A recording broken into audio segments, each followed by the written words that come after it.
নমস্কার, তোমরা সবাই কেমন আছো? আজকের টপিক ন্যাশনাল ইমিউনাইজেশন শিডিউল। একজন দিদি আমায় কমেন্ট করে বলেছিলেন যে ইমিউনাইজেশন শিডিউল নিয়ে ভিডিও বানাতে, তাই আমি এই ভিডিওটি বানালাম। আমি যেভাবে শিডিউল মনে রেখেছি সেটাই আমি তোমাদের সাথে শেয়ার করলাম। ভালো লাগলে অবশ্যই লাইক এবং কমেন্ট করবে। 1974-এ ওয়ার্ল্ড হেলথ অর্গানাইজেশন লঞ্চ করেছিল গ্লোবাল ইমিউনাইজেশন প্রোগ্রাম। তারপর EPI expanded programme on immunization launch করেছিল জানুয়ারি 1978। তার পরবর্তীকালে এটাই রিনেমড হয়ে ইউনিভার্সাল ইমিউনাইজেশন প্রোগ্রাম হিসেবে 1985-এ নভেম্বর মাসে এটি লঞ্চড হয়েছিল। আমি যেভাবে ইমিউনাইজেশন শিডিউলটা মনে রেখেছিলাম সেটাই আমি তোমাদের সাথে শেয়ার করব। ইমিউনাইজেশন শিডিউলের মধ্যে আমরা BCG vaccine, OPV vaccine, hepatitis B, DPT এবং মিজেল ভ্যাকসিন, টিটি এবং Japanese encephalitis and HIV vaccine সম্বন্ধে জানব। সবার ফার্স্ট আমরা বিসিজি ভ্যাকসিন সম্বন্ধে জেনে নেব। বেসিলাস কালমেট গিউরিন, এটা আমাদের টিউবারকুলোসিস থেকে প্রোটেক্ট করে। এটা অ্যাট বার্থ দেওয়া হয়, ইন্টারডার্মাল রুটে দেওয়া হয় সিঙ্গেল ডোজের, আর ডোজ হয় 0.05 ml। আর যদি অ্যাট বার্থ না দেওয়া হয় তাহলে 6 উইকস থেকে 1 ইয়ারের মধ্যে এটা দিতে হবে, আর তখন এটা 0.1 ml এর দিতে হবে।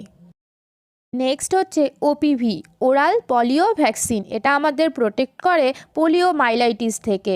এটা রুট হচ্ছে ওরাল, আর এটা 5টা ডোজে পাবে, আর প্রত্যেকটা ডোজে 2 ড্রপ করে পাবে।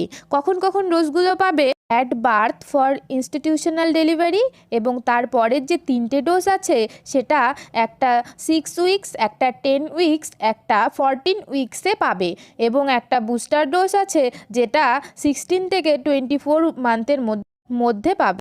নেক্সট হচ্ছে হেপাটাইটিস বি।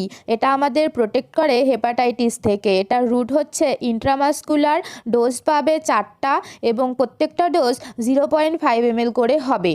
এটা হচ্ছে অ্যাট বার্থ পাবে উইথিন 24 আওয়ার্সের মধ্যে, আর তারপরে 3টে ডোজ পাবে 6 উইকস, 10 উইকস এবং 14 উইকসে।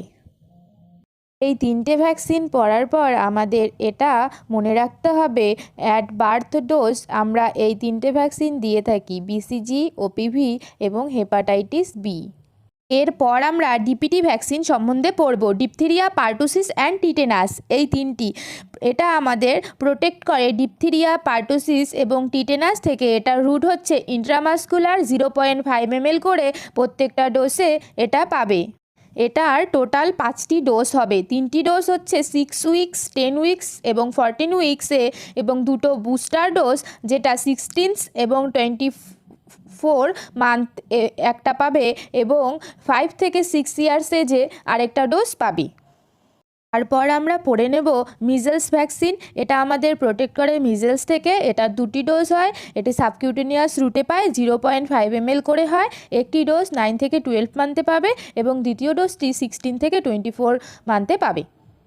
এরপর আমরা পড়ব টিটেনাস টক্সাইড। এটা আমাদের প্রোটেক্ট করে টিটেনাস থেকে। এটার ডোজ হয় 0.5 ml ইন্ট্রামাসকুলারি। এটা 2টো ডোজ পায়, একটা হচ্ছে 10 ইয়ার্স এজে, একটা হচ্ছে 16 ইয়ার এজে, এবং এটা প্রেগনেন্ট ওমেনদের ক্ষেত্রেও 2টো ডোজে দেওয়া হয়। একটি আর্লি প্রেগনেন্সিতে দেওয়া হয়, এবং তার পরের ডোজটি 1 মাস পরে, মানে প্রথম ডোজটা যে দেওয়া হয় তার 1 মাস পরে দ্বিতীয় ডোজটা দেওয়া হবে, এবং এটাও 0.5 ml দেওয়া হবে। এরপর হচ্ছে জাপানিজ এনসেফ্লাইটিস। এটা আমাদের জাপানিজ এনসেফ্লাইটিস থেকে প্রোটেক্ট করে, এবং ব্রেইন ফিভার থেকে প্রোটেক্ট করে। এটা সাবকিউটেনিয়াস দেওয়া হয়, 2টি ডোজ দেওয়া হয় এটার। একটা হচ্ছে 9 থেকে 12 মান্থ এজে, আর একটা ডোজ দেওয়া হয় 16 থেকে 24 মান্থে। লাস্ট হচ্ছে এইচআইভি ভ্যাকসিন। এটা আমাদের প্রোটেক্ট করে এইচআইভি নিউমোনিয়া এবং এইচআইভি মেনিনজাইটিস থেকে। এটা ইন্ট্রামাসকুলারি দেওয়া হয়। এটা 3টে ডোজে পাওয়া যায়, যেটা একটা 6 উইকসে, একটা 10 উইকসে এবং একটা 14 উইকস এজে দেওয়া। আজকে আমি তোমাদের সাথে শেয়ার করলাম ন্যাশনাল ইমিউনাইজেশন শিডিউল। কেমন লাগলো তোমরা সবাই কমেন্ট করে জানাবে। এতক্ষণ থেকে ভিডিওটি থ্যাংক ইউ সো মাচ।